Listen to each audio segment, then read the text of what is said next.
नमस्कार दोस्तों। बड़ा गजब का चुनाव है।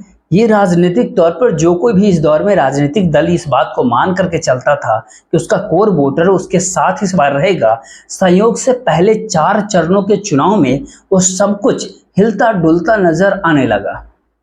और आज यानी 96 लोकसभा सीटों पर वोटिंग हुई चौथे चरण में 13 मई को, यानी इस भारत देश के 380 लोकसभा की सीटों पर वोटर अपना मत दे चुका है। और 380 लोकसभा सीटों में से 2019 में भारतीय जनता पार्टी ने 207 सीटें जीती थी। इन 380 लोकसभा की सीटों में सूरत की वह सीट भी शामिल है जहां पर वोटिंग की जरूरत पड़ी ही नहीं, और इसमें इंदौर की भी वह सीट है जहां पर कांग्रेस के उम्मीदवार आखिरी क्षणों में भारतीय जनता पार्टी में शामिल हो गए। इंदौर में जब आज वोटिंग हो रही थी तो वोटरों के भीतर घोर निराशा थी। वोटिंग परसेंटेज वहां पर कम हो गया, काफी कम हुआ। लेकिन इस भारत देश के भीतर पहले चरण, दूसरे चरण और तीसरे चरण की तुलना में इस चौथे चरण में वोटिंग कहीं अधिक हुई है, करीब करीब 67%। लेकिन राज्य दर राज्य अगर समझिएगा तो वोटिंग कम जहां पर हुई उसमें आंध्र प्रदेश है, जहां पर विधानसभा के चुनाव भी आज हो रहे थे और लोकसभा की सीटों पर भी वोटिंग हो रही थी। लेकिन 2019 की लोकसभा की तुलना में करीब 6 से 7% वोट वहां पर इस बार कम हुई। उस समय यानी पिछले चुनाव में 80% वोट हुई थी, इस बार इसे घट करके 73% पे आ गया। लेकिन वहीं दूसरी तरफ तेलंगाना के भीतर वोटिंग परसेंटेज ज्यादा हुई। पिछली बार 62% वोटिंग हुई थी, तो इस बार बढ़कर 66% वोटिंग हुई। उत्तर प्रदेश के भीतर भी वोटिंग पिछली बार की तुलना में ज्यादा हुई। इस बार 2019 के लोकसभा चुनाव में वहां पे 58% था, इस बार बढ़कर के वह 61% तक पहुंच गया। महाराष्ट्र के भीतर वोटिंग जरूर कम हुआ है, वहां पर पिछले चुनाव में 61% की वोटिंग हुई थी, इस बार वह घट करके 57% पे आकर अटक गया। ये जो वोटिंग का परसेंटेज है, ये दरअसल आज जिन जगहों पर वोटिंग हुई 96 लोकसभा की सीटों पर चौथे चरण में, उसी के हिस्से में ये वोटिंग परसेंटेज आपको हम बता रहे हैं। और बिहार के भीतर पिछले बार की तुलना में ही करीब इस बार वोटिंग हुई करीब 59%।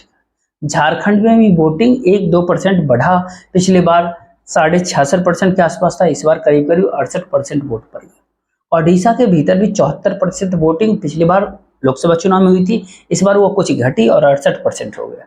लेकिन जम्मू कश्मीर के भीतर एक सीट जो श्रीनगर की होती है, उसमें बहुत कमाल होता है, तमाम पुराने रिकॉर्ड टूट जाते हैं। 1996 में 40% वोट का रिकॉर्ड था, जो पिछले चुनाव यानी 2019 में घटते घटते वो 14% पे आ गया और इस बार 40% के रिकॉर्ड तक पहुंच गई इस बार की वोटिंग। लेकिन इन सारी बातों के अक्षतले ये चुनाव 2024 के लोकसभा इसलिए बड़ा गजब है, इसलिए भारत देश के वोटरों के भीतर का परिवर्तन खासतौर पे चौथे चरण में उभर कर आया, क्योंकि इस चौथे चरण की सबसे बड़ी खासियत जो है छत्रकों की। वो सारे छत्रक जो अपने अपने राज्य के भीतर राजनीति को साध रहे हैं और वो राष्ट्रीय पार्टी को चुनौती देने की स्थिति में अपनी राजनीति के जरिए आ रहे हैं। ये जो झटका क्या महाराष्ट्र के भीतर शिवसेना, उद्धव ठाकरे और शरद पवार ने दे दिया, ये झटका क्या अखिलेश ने दे दिया उत्तर प्रदेश में, ये झटका क्या बिहार में तेजस्वी यादव ने दे दिया, ये झटका क्या ममता बनर्जी ने दे दिया, और हल्का सा झटका क्या नवीन पटनायक ने भी दे दिया। और इन परिस्थितियों के भीतर जेल में बंद हेमंत सोरेन, लेकिन वहां पर जो वोटिंग परसेंटेज बढ़ा है उसने संकेत साफ तौर पे आदिवासी इलाकों के भीतर दिए हैं कि अब लोगों के भीतर शायद झारखंड मुक्ति मोर्चा को लेकर वोटिंग परसेंटेज बढ़ता हुआ दिखाई दे रहा है। इन सारे सवालों के अक्षतले आज की वोटिंग का एक सिलसिला अब शुरू कर देना चाहिए। बहुत बड़ी बात इस दौर की यह है कि पश्चिम बंगाल के भीतर एक बहुत उम्मीद भारतीय जनता पार्टी लगाए हुए है और इस बात की जानकारी ममता बनर्जी को भी। और आज वहां पर जो वोटिंग चौथे चरण में हो रही थी, तो उस वोटिंग के अक्षतले जो 8 सीटों पर वोटिंग थी, वहां पे बहुत बड़ी संख्या में टीएमसी के कार्यकर्ता सड़कों पर ही आज निकले थे।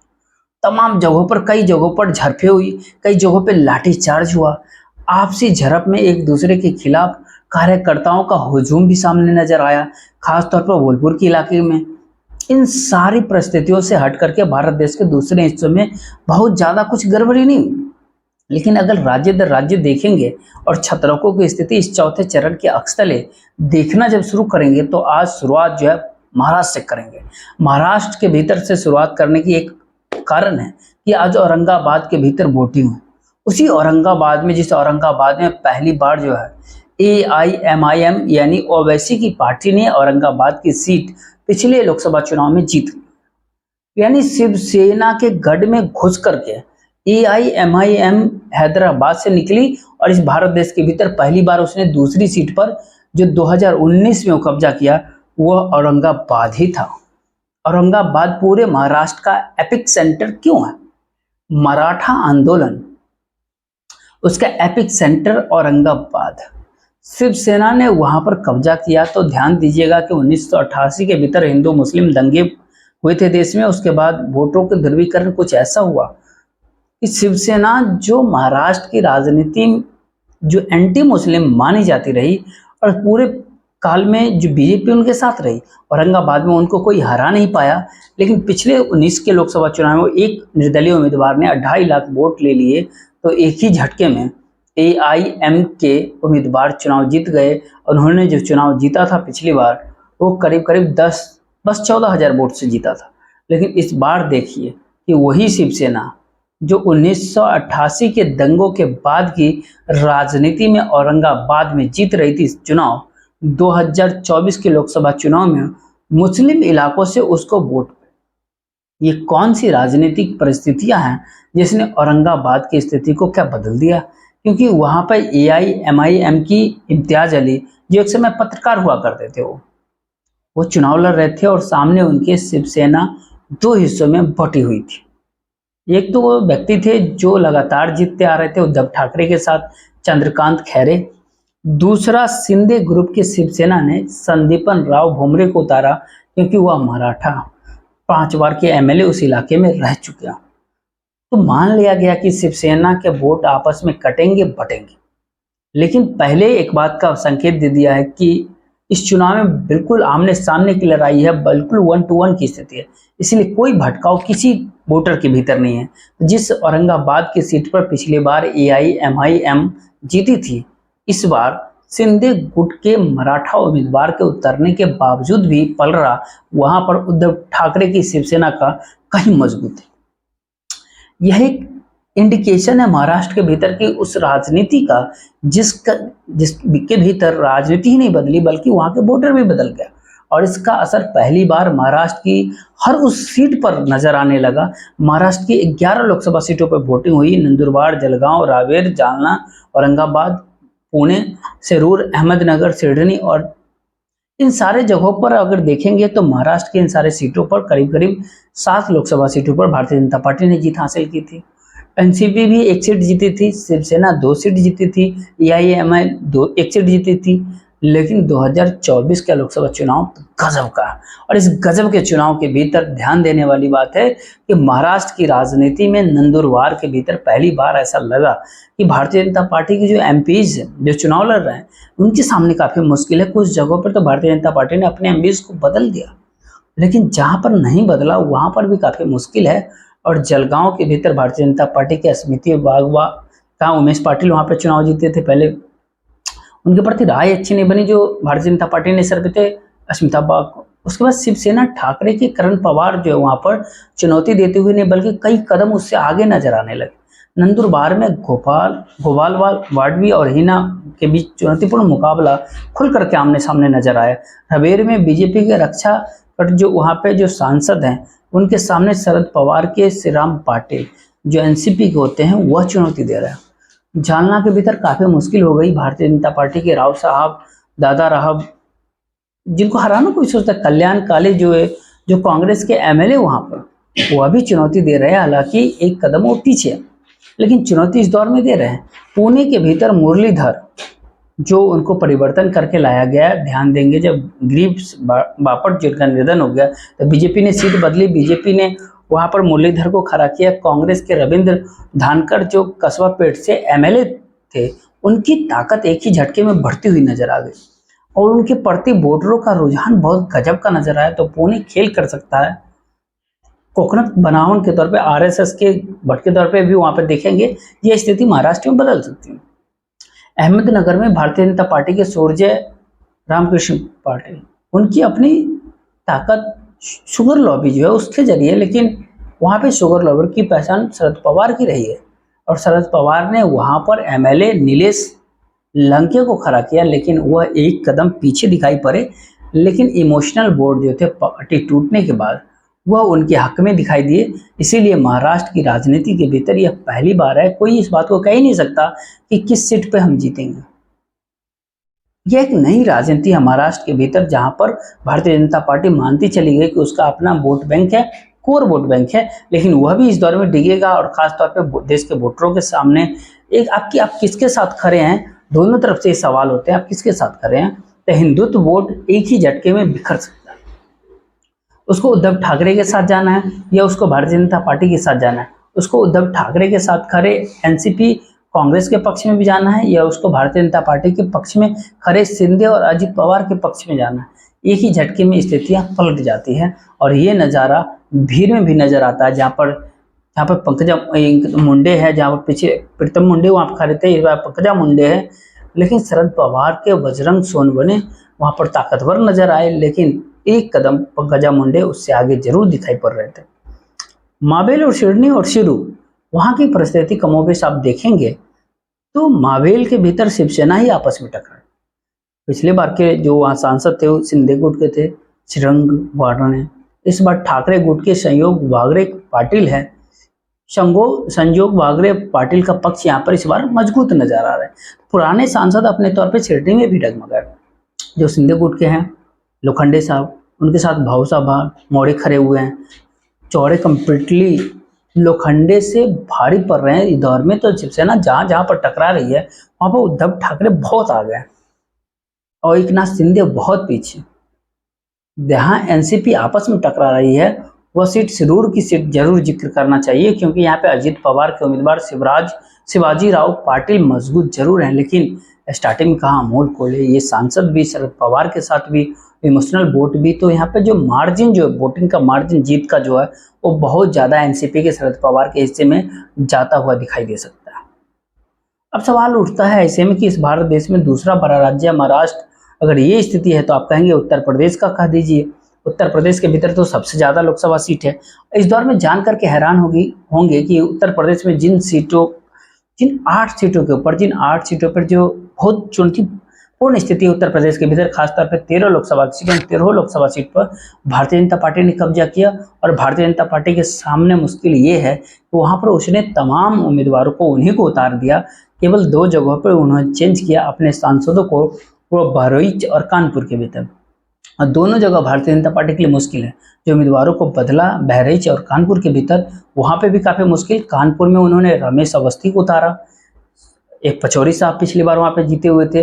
बहराइच की जो खबरें निकल के आती हैं उसके अनुसार वहाँ पे आनंद गोंड, इससे पहले अक्षवर लाल हुआ करते थे, उनको बदला गया। दोनों की स्थिति कमोबेश नाजुक।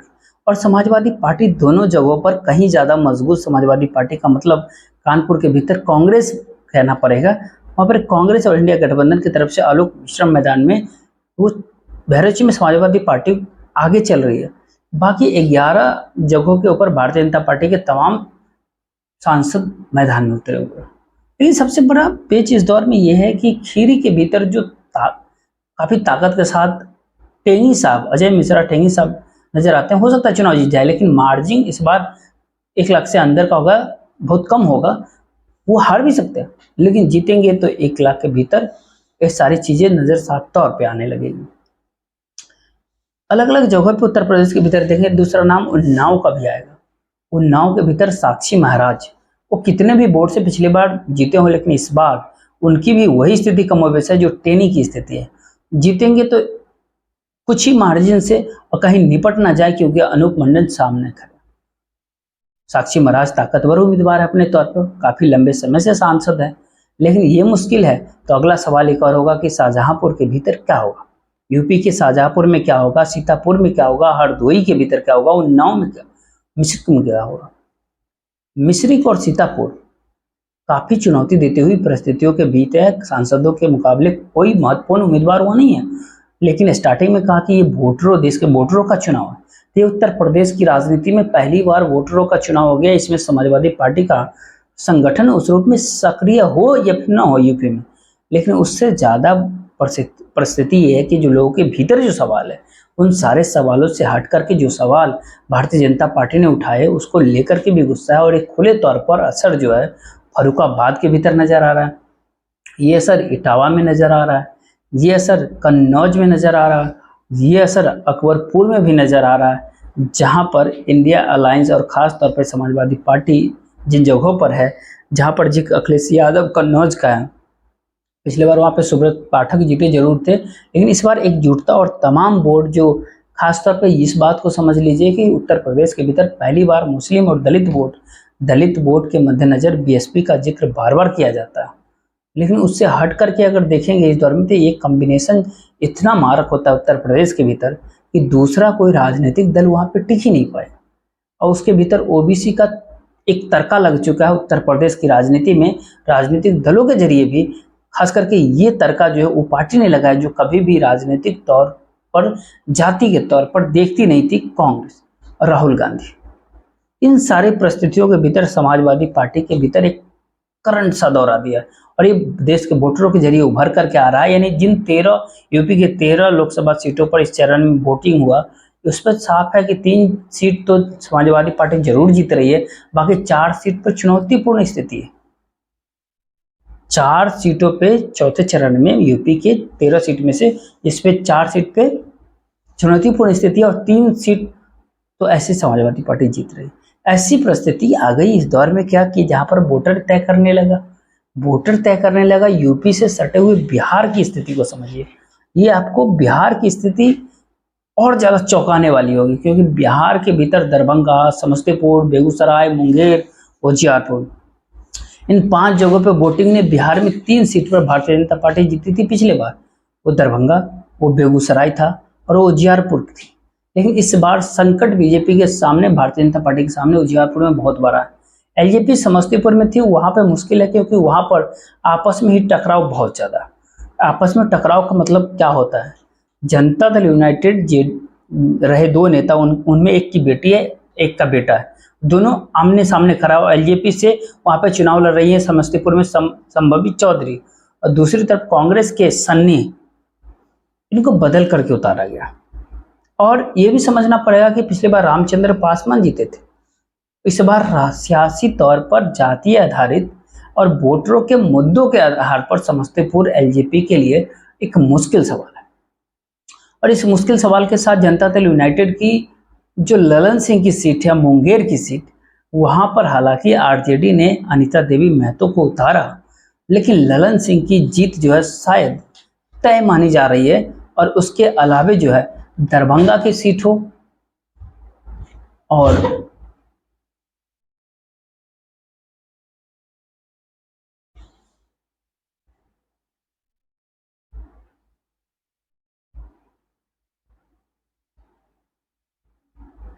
इस बार सियासी समीकरण जातीय आधार पर और वोटरों के मुद्दों के आधार पर समस्तीपुर एलजेपी के लिए एक मुश्किल सवाल होगा।